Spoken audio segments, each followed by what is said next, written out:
agafo l'autobús cap al Gremi de Fabricants de Sabadell.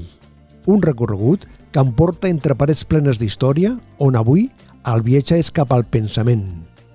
Ens rep la Montse Barderi, escriptora i una de les veus més singulars de la nostra cultura.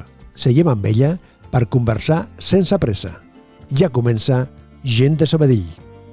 Soc Montse Barderi, em dedico professionalment a la gestió cultural i també a l'escriptura, i aquesta conversa la fem al Gremi de Fabricants de Sabadell. Soc Gent de Sabadell.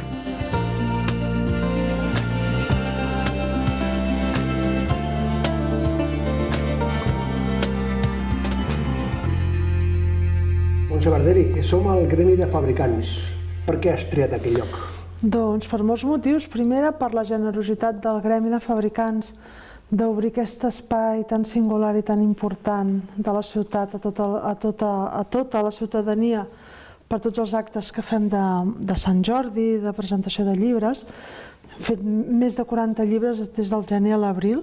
Ens sentim com a casa amb aquesta cosa que fem amb estreta col·laboració. I també pels meus orígens. La meva mare fregava les cases dels fabricants a Sabadell. Els amos? Els amos. Els de diners? Sí. I també van treballar. Ara ja m'has entès. I clar, ella ja és morta, però aquesta cosa de dir la teva filla Antònia Palau Capdevila ve aquí a presentar llibres en comptes de fregar les cases, que és una cosa molt noble, però és aquella cosa de l'ascensor social, d'aquesta democràcia que tant hem de defensar, de l'educació pública de qualitat, de la possibilitat de tirar endavant, malgrat jo des dels 15 anys treballava en una fàbrica, vull dir que jo vinc d'allò més baix, i per tant em sento orgullosa d'una societat que m'ha permès avançar. I un lloc que és representatiu dels orígens i de la realitat de Sabadell, és a dir, és una ciutat on el món industrial, el món del tèxtil sempre ha estat i ha estat present, i suposo que aquesta simbiosi, aquesta suma de la història i la realitat, amb aquesta vinculació que tu deies de la cultura, dels llibres, em sembla perfecte, perquè fer una conversa d'aquest tipus en un espai tan noble com aquest, no sé si condiciona, però evidentment no és habitual, o per nosaltres no és habitual. I potser aquest plantejament ens ajuda a viure millor. Per mi era pobres però honrats. Era la cosa de pobres però honrats. La dignitat de la classe treballadora humil. A mi sí que aquesta és el decàleg moral que tinc, em ve molt d'allà. Hi ha coses que em surten i dius, el que em deia ma mare al meu pare. Després vaig fer filosofia, em vaig especialitzar en ètica, sabré dir Hume, Kant, el que vulguis, però a l'hora de la veritat el que acaba pesant és el que et deien a casa. El que passa és que jo estava pensant ara, Montse, estem parlant amb l'escriptora, amb la periodista o amb la filòsofa? Jo crec que sóc la mateixa. No canvies de samarreta, canvies de barret? No, perquè hi ha un moment que dius, si he de fracassar, que sigui sent jo mateixa. Després no faig cap paper. Soc jo sempre i soc l'amiga, soc la parella, soc la parent, soc la veïna, soc la que surt ara pel carrer i em trobo senyores que han vingut a la programació. Ai, nena, que maco, soc la nena, soc sempre la mateixa. Això és un element de felicitat, suposo, Montse, que la gent t'arribi i et faci aquests comentaris sincers, és a dir, que no és en cap acte, sinó d'una forma espontània al carrer. Això és una dosi, una píndola de felicitat. M'agrada molt perquè la gent no s'atreveix, i sempre els dic gràcies per dir-m'ho, perquè sempre estem queixant-nos, sempre estem dient que ha sortit malament, que no ha anat bé. I quan ens agraïm les coses i ens abracem, per exemple, aquí ara fa poc venia l'Oriol Mitjà, que sé que has vingut molts dies, però hi havia tanta gent que no sé qui va venir i qui no, la gent acabava l'acte i venia a abraçar-te, perquè saps que parla de la depressió, de la tristesa, i sempre el que hem intentat és actes amb qualitat humana, és a dir, no cosa institucional, sinó que acabem abraçant-nos. Per mi és l'èxit màxim d'una ciutat. Estem en un moment que necessitem compartir aquestes sensacions? Molt. La gent està molt sola. Molt sola? Molt sola. La gent necessita carinyo, i que et digui el contrari menteix, i de vegades per falta de carinyo i per solitud podem ser molt antipàtics, però veus que amb una tendresa, amb una abraçada, amb una mirada, la gent ens desmuntem ràpid. Jo crec que si ens estiméssim més les coses serien més fàcils. I tu, en la teva faceta d'escriptora, aquesta realitat te l'amagues amb un calaix, t'ho apuntes per a l'hora d'escriure un element, o està al teu cap, al teu cor i surt d'una manera natural, espontània quan comences a rumiar, a cuinar algun element? Els escriptors són molt putes i tot el que ens interessa ho pillem. Jo sempre ho dic. Sempre amb l'antena posada, no? Sempre. A més, nosaltres treballem per fer una bona història. Després, el que hem viscut i és bo per la història ho aprofitem. El que no hem viscut i ens ho hem d'inventar perquè la història funcioni, ho fem. El nostre objectiu és una bona història i fem el que calgui per una bona història. Que això acaba de venir i diu, home, però si estic aquí, doncs ho sento, em sap greu, em anava bé, no? Canvies els noms, canvies circumstàncies, però tot s'aprofita una mica per l'objectiu final, que és fer una bona història i això és sagrat. Sí, Montse, però de vegades, no sé, des de la meva perspectiva del món aquest de la comunicació, treure un bon títol d'un llibre és un element de màrqueting que facilita, però el mar brilla i riu. Aquesta suma o aquesta contradicció, no? El mar pot brillar, sí, però riu. És un vers de Joan Maragall, dedicat a Caldes d'Estrac, que jo hi vaig molt els caps de setmana, a l'estiu. A Caldetes. I el llibre personalitza el mar parla en el llibre. I què passa? Que en poesia s'havia fet molt. Fins i tot Idea Vilariño té un poema de por allí estarà el mar, serà el coqueto, serà el no sé què, que fa una seducció amb el mar, la poeta. En poesia s'havia fet molt, però en novel·la, en format novel·la, no, que jo sàpiga no s'havia fet mai. Després, clar, un vers que personalitzava el mar, per mi era molt interessant posar-lo, perquè era el joc de la novel·la. Escolta, i amb aquest món de pantalles, la lectura convencional, la lectura de llibres, té sentit, té futur, aquest món de pantalles? Mira, no sé si té sentit, no sé si té futur, no sé si quan durarà, però t'asseguro que o ho fem o ens n'anem al pedregar. És a dir, el llibre és insubstituïble pel teu cervell. No que puguem estar... Ara estem tots amb els frutis, no? Les frutitelenovel·les de la llimona s'enrotlla amb la taronja, que és una idiotesa absoluta, allò. Doncs anem fent TikToks i això, i a més va sortir un estudi que de vegades passa al diari, que hi ha el Barça a primera pàgina, i les coses veritablement importants estan en un requadret petitó i que no té importància, i jo he tingut aquesta sensació dues vegades a la meva vida. Una és, els peixos estan plens de mercuri al mar, que jo quan ho vaig llegir vaig pensar, i no sortim a fora a manifestar-nos que els peixos que mengem i d'allò estan plens de mercuri i ens estan intoxicant. I la segona és que havíem fet un estudi durant molts anys amb tots els especialistes que et puguis imaginar, filòsofs, biòlegs, neuropsiquiàtrics, de si la lectura era substituïble per alguna altra activitat. És a dir, tu no llegeixes i fas altres activitats, piano, música, el que sigui, és substituïble, el teu cervell es configurarà igual, i la resposta conclusiva és que no. És l'única activitat que posa en marxa les 5 àrees del teu cervell simultàniament, cap altra, perquè veieu que esteu mirant una pel·lícula i amb la tauleta, amb el mòbil, però la lectura, l'única cosa és tancar i mirar. I a més el vocabulari que et dona, l'estructura mental, perquè penses en paraules i en idees, clar, la gent que llegeix es nota.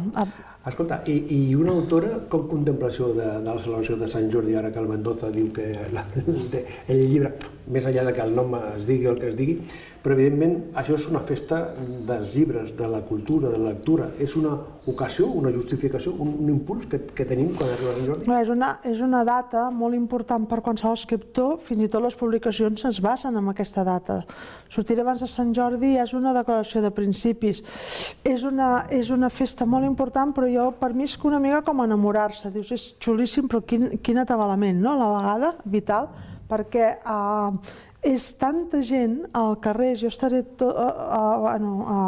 estic al Passeig de Gràcia i és molta gent, significa molta gent. De vegades es confon la literatura amb fer-se selfies. A mi m'agradaria recuperar el sentit, que la gent veritablement sortís al carrer, no per com està l'ambient i fer-te selfies amb els escriptors, sinó per interessar-te pels llibres. Ve una gent impressionant, ve gent de tot el món a Barcelona durant la Diada de Sant Jordi. Aprofitar per conèixer l'autor, aprofitar per parlar amb ell. Millor si l'has llegit abans i tens ocasió d'intercanviar. I suposo que per una autora també la possibilitat de dialogar, de compartir, de reflexionar, de rebre aquests inputs, aquests comentaris més llargs o més curts, que evidentment no totes les manifestacions artístiques tenen aquesta possibilitat d'interactuar directament amb el destinatari del contingut. Sí, tot i que avui amb les xarxes els lectors ho tenen bé, perquè rebo molts és una comunicació directa. Rebo molts comentaris, per exemple, per Instagram o fins i tot hi ha lectors que et diuen: avui m'he comprat el llibre, ara estic pel capítol 3, i quan acaben et fan una valoració, vull dir que poden compartir pràcticament totes les fases. I els autors normalment estem encantats amb qualsevol interacció amb els nostres lectors. Escolta, i la gent jove? La gent jove que llegeix o no llegeix, en funció de les seves habilitats, oportunitats, però quan es parla de que els joves, un dels reptes és gestionar la seva frustració, és massa dir? La gent jove està frustrada? No és que estigui frustrada, és que la vida està plena de frustracions. I després gestionar la frustració vol dir saber persistir en aquella situació frustrant fins que hi hagi resultats. Per exemple, les matemàtiques poden ser molt frustrants i has de mantenir l'esforç fins que les domines. Després, el que tendim, si no llegim, és tenir la part frontal més prima, som més impulsius i sabem tolerar menys la frustració. Per tant, és molt important a la vida, en qualsevol cosa, tant si vols estudiar piano com si has d'anar a treballar cada dia, doncs aguantar la frustració quotidiana que hi és també. Tu que estàs en aquest món del periodisme també, manca el periodisme de qualitat? O això és un concepte que ja està oblidat? El periodisme està en perill i amb les xarxes ha tingut un problema greu, no? Resten les xarxes per aquest sentit? Per mi sí, perquè hi ha una immediatesa, la gent no s'informa a través dels mitjans tradicionals i penso que hem de reivindicar el periodisme de qualitat o simplement el periodisme, perquè allò altre no és periodisme, i perquè és un dels pilars d'una societat democràtica. És a dir, si jo no em puc informar bé, com aleshores puc tenir una opinió sobre les coses i com aleshores puc anar a votar. Per tant, un periodisme que verifiqui la informació neutral és essencial, i penso que avui en dia, precisament, que amb els diaris digitals poden valer 50-60 euros l'any, que és molt poc, abans de rebre La Vanguardia a casa, costava 300 euros. Jo, per exemple, estic subscrita a molts diaris perquè em sembla un luxe i a més de que els dones la possibilitat de ser subscriptor, ostres, no té res a veure llegir un diari que informar-te per les xarxes. El que passa és que el periodisme també ajuda o dificulta que una persona sigui més individualista o més narcisista, és a dir, el contingut, la manera d'explicar les coses, Montse? Home, el narcisisme està en ordre del dia. El Facebook és cara de llibre, no? Face, cara, llibre. O sigui, i el que sí veig és que moltes persones, si no són les protagonistes de la història, doncs d'alguna manera no els interessa l'altre. Hi ha una falta d'empatia. El narcisisme està relacionada amb la falta d'interès dels altres. O sigui, jo el que veia, per exemple, vaig anar al Louvre, a París, i la gent no feia fotos a la Mona Lisa. Feia fotos d'ella amb la Mona Lisa. Sí, senyor. Sí, senyor. I en aquest món tan canviant, el que sí que notem, el que sí que es nota, és una presència cada vegada de discursos cada cop més extrems. Està en perill? Hi ha aspectes de la llibertat que ha costat i molta gent ha patit, o sigui, està en perill algun dels moments dels racons, dels espais de llibertat que tenim? Primera, sí, totalment en perill. Només hem de veure el tecnòcrata narcisista i absolutament endiosat del fonamentalisme cristià de Trump per veure fins a quin punt la democràcia als Estats Units ha desaparegut. Els dirigents europeus deien oi, el món està canviant, Xina és una dictadura comunista capitalista, Putin està en una autocràcia absoluta i Europa és l'espai que intenta defensar-se d'un món que està canviant. I després els extremismes funcionen molt bé en un món col·lapsat. És a dir, és tan dens tot que només qui cridi més i qui la digui més gran, el discurs moderat, ponderat, racional, és cansat. O sigui, què és més fàcil? Que ens escoltin a tu i a mi parlant de la crisi de la democràcia o que jo surti a la pantalla i ensenyi el cul de cop? El primer segon, si pot ser, perquè si trigo més de 5 segons a baixar el pantaló la gent se me'n va. Després, clar, però crec que amb això, en aquests moments, TV Sabadell, tot el teu programa, està combatent això.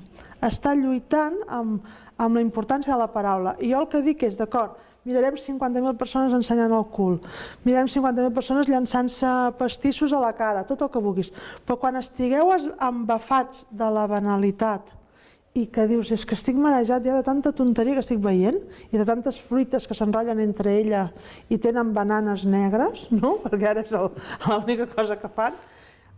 Aquests discursos, jo crec que hi haurà un moment que algú dirà, ep, això m'alimenta, això m'està dient alguna cosa més que una persona entrenant musculatura i menjant proteïnes i mirant fruitifidels. Aquests discursos extrems potser es queden a la porta o potser reforcen aspectes com el defensar la natura, defensar els animals, perquè sí que és cert que amb els anys ha avançat la sensibilitat de la comunitat, de la societat, envers dels animals i de la natura, o no? Home, mira, estem en un moment d'emergència climàtica absoluta. Tots els científics estan d'acord que la cosa pinta molt malament. Fins ara l'ésser humà ha fet la història. Pujava l'IBEX o no, feia la revolució industrial o no, però el món continuava. Ara està en entredit la continuïtat del món. I què fem la humanitat en aquest moment de màxima emergència? Creem guerres com jo no havia vist en 57 anys que tinc, mai havia vist tantes guerres. Ens imaginem per un moment, a banda del terrible qüestió de les víctimes, de les morts, dels ferits, dels nens, les runes, a nivell ambiental això què suposa? O sigui, ens ho podem imaginar per un moment? Cada vegada que van els míssils, la quantitat de contaminació. I evidentment els animals haurien de ser com uns germans petits i nosaltres els germans grans que els protegeixen. Però no són més que ximpancers violents. Aquella guerra civil que hi ha ara entre els ximpancers que ha arribat a tot arreu, la Jane Goldman deia no m'agraden els ximpancers, era primatòloga, perquè són absolutament semblants als éssers humans. Compartim el 98,7% de l'ADN. Som una raça maleïda, som uns tirans psicòpates entre nosaltres i amb les altres espècies. Que evidentment no tots, però resulta que tenim una societat que impulsa i posa llocs de poder a les persones més psicòpates i més narcisistes, perquè nosaltres, la gent del carrer, no faríem guerres. Una mare, un pare, un germà, no faria una guerra. Però la societat civil és la que la pateix mentre ells estan en els seus palaus daurats decidint i fent bromes, no? Fins i tot. Canviant de registre, l'altre dia... Sí, perquè s'ha estat baixant la cosa. No, està bé, és parlar per parlar, que deia la Gemma Nierga. És que l'altre dia llegia, amb això del component humà, que Sabadell és una de les ciutats que més gent atrau d'altres municipis. Per què? O sigui, què té aquesta ciutat, tu, que portes una part... No cal que atraigui tant, perquè no volem atraure tant, perquè jo crec que es viu molt bé i que és una ciutat que d'entrada no et fascina, no dius, ostres, mira, aquesta sala que és meravellosa, hi ha gent que ha viscut tota la vida aquí al carrer Sant Quirze i no havia entrat. Correcte. Clar, està ple de tresors ocults, no viu molt de cara cap enfora, no és molt vistosa, però després jo penso que té una gran qualitat de vida.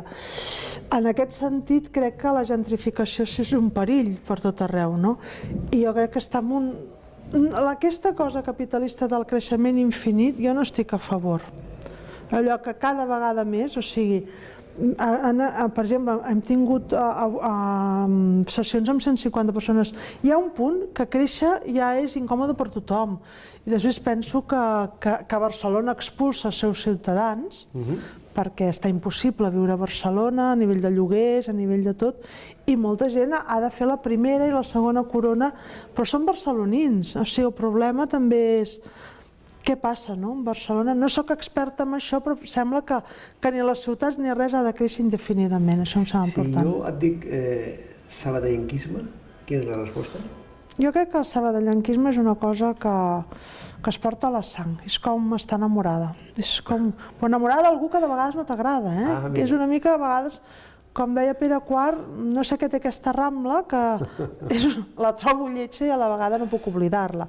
Hi ha moments que a Sabadell et fa rabiositat de dir ostres, no tenim mar, ostres, no té allò, però després dius, ostres, quina programació cultural, quantes conferències, unes 50 activitats culturals al dia, tens bons restaurants, tens els amics, jo hi he nascut, hi he treballat i segurament hi moriré, perquè és que quan no estic aquí no estic bé.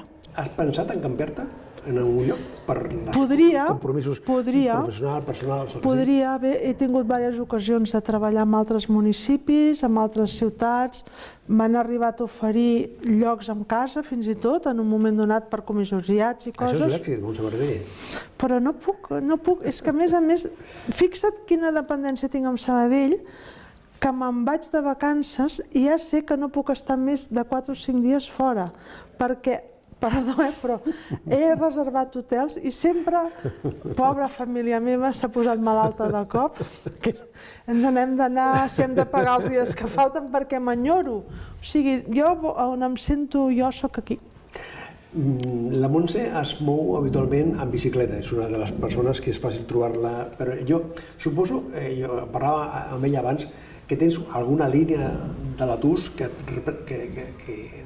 forma part de la teva vida o ha format... Sembla la 1, la 2, la 3. La 1, la 2. És la que fa l'eix central, que l'he agafat molt abans de descobrir la bicicleta, i em sembla fantàstic també tot això dels autobusos elèctrics que no contaminen a la ciutat, i és essencial invertir en el transport públic. Sortir a la tele, començar a riure i que tothom vegi aquest vídeo, tothom...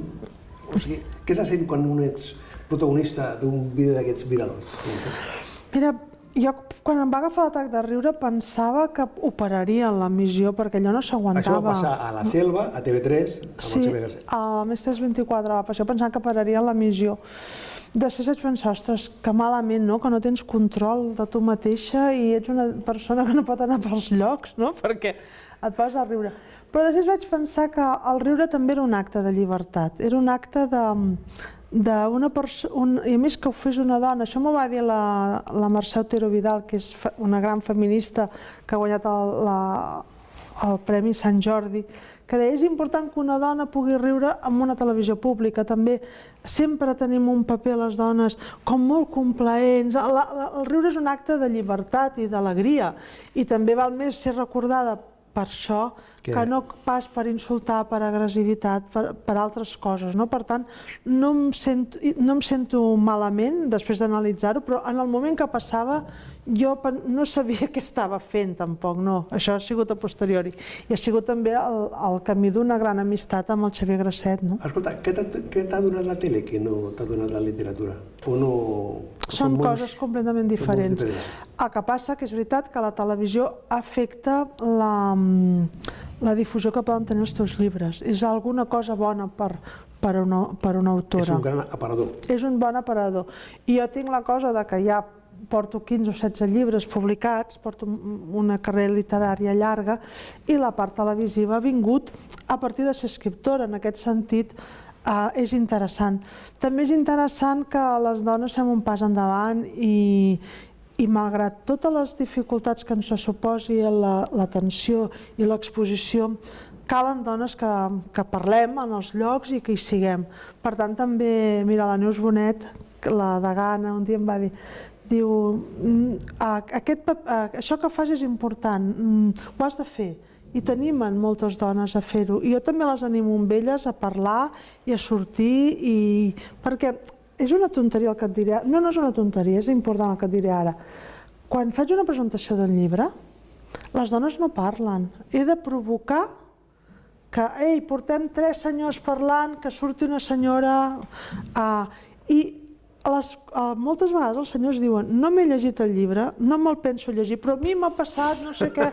I dius, ostres, hem de canviar el discurs perquè elles tenen coses però mai se senten prou importants per explicar-les. I hem de fer aquest pas endavant totes.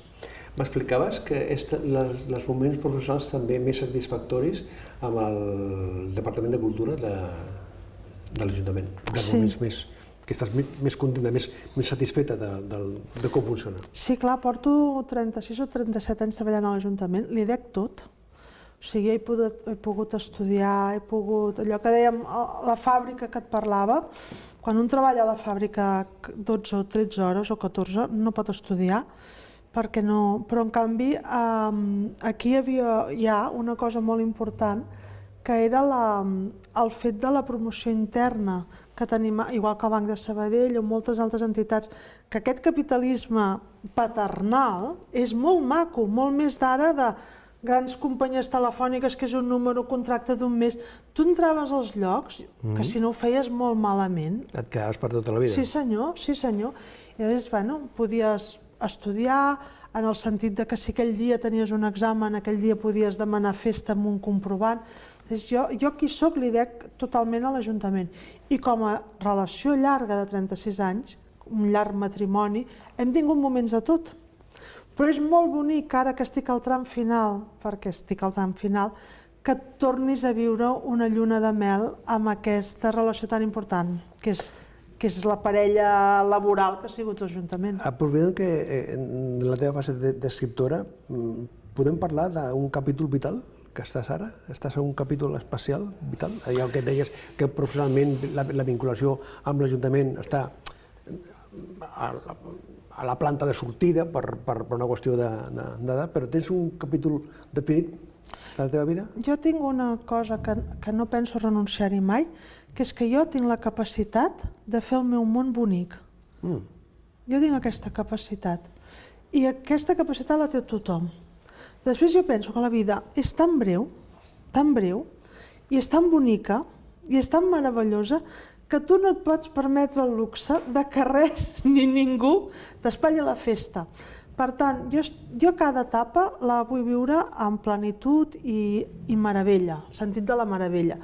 Que s'acaba una cosa, hi haurà una altra meravella, però no vull agafar-me res. Per això ho fa l'edat, ja ho saps tu. Tot és meravellós mentre es duri i ho tinguem i ho compartim. Que ara no es dona? Doncs, escolta, cap allà hi ha un sender amb arbrets i flors que serà meravellós. Tot no em puc permetre amb 57 anys que cada any no valgui molt la pena. Amb qui sigui, com sigui. Estàs amb mi, no? Amb això ho dona l'edat. Amb 30 anys pateixes com un animal, però a prop dels 60 estem vaja que no ens perdem una festa. Montse Parteri, t'agraeixo que hagis compartit aquesta estona amb nosaltres. Enhorabona per tot i fins la propera. Puc dir què dic de tu a la càmera? Ell ja ho dic que és un gentleman, que és com està Marcello Mastroianni, que és un senyor que és encantador, que t'ho fa fàcil i que sempre és una alegria. És algú que ja saps que si estàs amb ell, allò que dèiem, ja saps que passaràs una grandíssima estona. Moltes gràcies, Montse. Gràcies.